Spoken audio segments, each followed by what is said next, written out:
scripture. Right. Some of the Christians, they know scripture. Right. They know scripture. Right. I got a church in Brooklyn, in East New York, where I grew up at, Brooklyn. That's one church I can say they go into the scriptures. They go into Old and New Testament, back and forth, but they still can't get the proper understanding. Right, go ahead. But they know scripture. To know is one thing, but to understand is another level. Right, go ahead.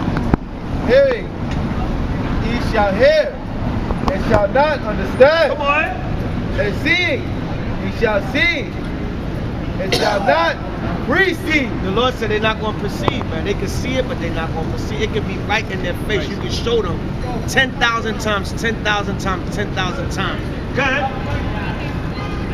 For this people's heart is wax gross, The Lord said their heart is wax gross. Come on.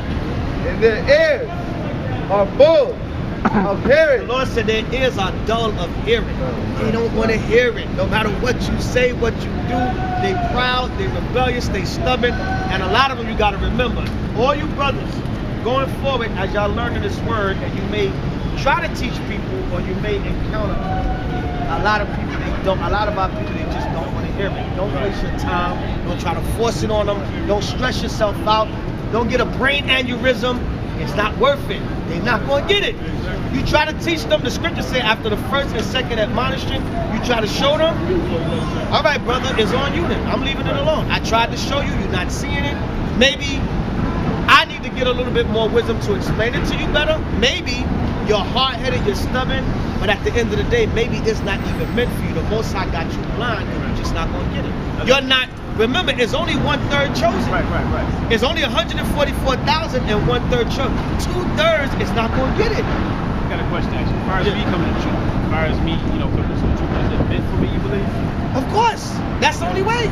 Give me Proverbs 20 and 24. Of course it was meant for you. But Proverbs 20 and 24. You don't come into this thing just because, I just got lucky. Nah. Right. No. Okay. Right? Ain't no luck with the Most High. Right, this You ain't either for wanted real. to Get or you lucky, didn't. man. Proverbs 20 and 24, read.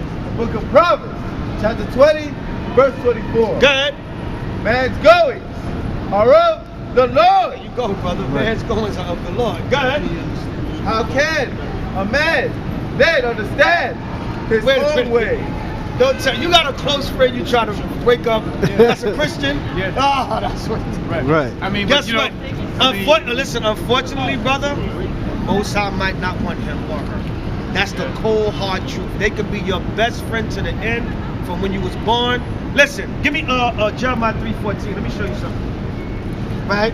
That's what it is. I know. I mean, because he was just, he's so adamant that he got the truth and things of that nature. I was showing him scriptures, you know what I'm saying? Because I was, watching your teachings, things of that nature. But he was just like, anybody could be Esau. Leave him alone. Leave him alone, bro. Right, Leave him alone. Leave him alone. Don't even waste your time.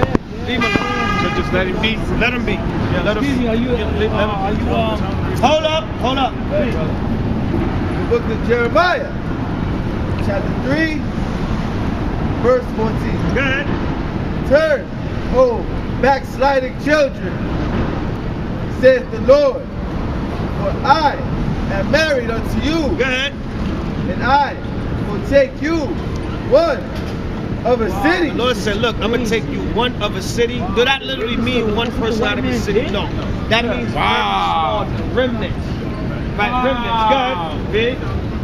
I will take you one of a city, The Lord said one of a city. Go ahead. and two of a The family. Lord said two of a family. So in other words, Jeremiah is just using very small numbers to show you that not many people are going to get it, whether they close to you or not, even people in your family.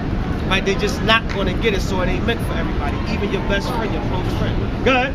Wow, that's deep. Yo, hold up. And I'm so sorry, man. go ahead, read. I will bring you to Zion, And I will what? and I will bring you to The Zion. Lord said He's going to bring us to Zion. Right? So, one of a city, two of a family. A lot of people not going to see it. Whether they're your best buddy or not. Right. Most of my friends in the world, I had to leave them alone when I came here. Cause, you know, cause another buddy of mine, he in the truth too. You know, he was like, man, it ain't meant for him. You know what I'm It ain't saying? meant for him. Cause he was like, Exactly. cause he was like, you forcing something on him, bro, he ain't gonna get Exactly. it. So just leave him alone. Just leave him alone. He ain't There gonna you go. get it. He already answered it. Answer the He already question. answered it. Right. But I was just still trying to, you know. Nah, no. And you ain't gonna get no different answer Right. if you come 1,200 miles away in New York. Ain't no different answer in New York because this is controlled by the spirit. I guess. Right. Right? Nah. Ain't gonna be no. It's the same thing. I mean, the brother you talking about, he actually went a little bit deeper into it. He said you trying to force something on somebody that they ain't gonna get. Well, I kind of said that earlier too. See that if I seen it once, I seen it a million times. You got that one person that you close to, you care about, whatever kind of relationship you got with them, and why they can't get it? I want them to get it. It's not meant for them. They could be your friend to the end. If Christ don't want them, it's not gonna. All you're gonna do, you're gonna end up destroying yourself trying to hold on to them. Yeah, I just pretty much don't bother no more now. Yeah, give me Matthew 7 and 6. Matthew 7 and 6. Yeah. It's a waste of time. But I've been through that. I got good friends I grew up with. I got tons of friends. They locked in a Christian church. You know what? I don't even converse with them no more. Now, I mean, like when I see them, I don't try to. When I first came in the truth, they came at me. Oh, what's them garments you got on? Oh, Christ ain't about all that. I went back and forth with them, and you know what? One thing, this is why I stopped. I had about 1 or 2 debates with them. They never wanted to go in the Bible. They never wanted to go to scripture. All they did was quote. I said, I'm leaving them the hell alone.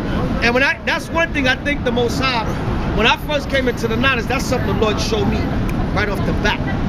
He said, you cannot save everybody. I left people alone. About 2 months into the truth, I left everybody alone.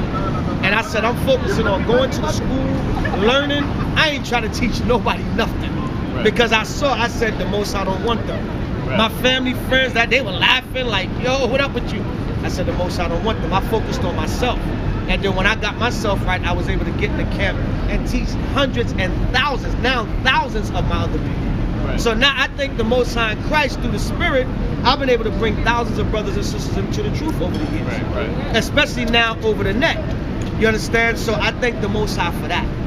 Those people though, I've run into them same people I grew up with. I see my family, whatever. They ain't nowhere near thinking about learning the scripture. How did you come? Hold on. Matthew 7 and 6. Hold that point, brother. The book of Matthew, chapter 7, verse 6. Go ahead. Give not that which is holy unto the dog. Oh, I said, don't give it that which is holy unto the dogs. So it's really, even though that might be your friend or somebody you care about, but in that sense, they're like a spiritual dog because they can't get the knowledge. Right? So it's like you giving something holy unto a dog. Right? Why give it unto them? Go ahead. Neither cast ye your pearls. Neither cast ye your pearls before swine. See that this truth is like jewels, man, like pearls. And a lot of times when you trying to teach somebody that's rebellious, stubborn, or just don't want to get it, it's like you casting your pearls before the swine. Right, go ahead. Lest they trample them under their feet. See that? At least they take the pearls and trample them under their feet. Oh, anybody can be Esau. Right? Esau ain't the white man. Anybody can be Esau. They actually start ridiculing you and mocking what you're teaching them. Like, that's foolishness, man. You know what I'm saying? But you know it's a Jew. You like out of a lot of people on the earth, I know the mystery of who the so-called white man is biblically. But I know Esau in the Bible is the average person don't know that. Right? So go ahead. And turn again and render you. Right, so that's it on that. So basically, one more, Matthew 15:14. Right? So, man, you end up wasting more time with these people. You like, man, that's time I could have been studying. That's time I could have been edifying myself. That's time I could have been getting myself together more. Like you said, you got the little group out there. Y'all maybe need to start y'all little group, man. And, you know, just teach who y'all can teach, man. Right? Read. Book of Matthew, chapter 15, verse 14. Let them alone. Go ahead. They be blind, leaders of the blind. See, now, a lot of these people, you got to lead them alone. They blind, and they set up to lead the blind. Go ahead. And if the blind lead the blind, If the blind lead the blind, go ahead. both shall fall into the ditch. See that? They both gonna fall into the ditch.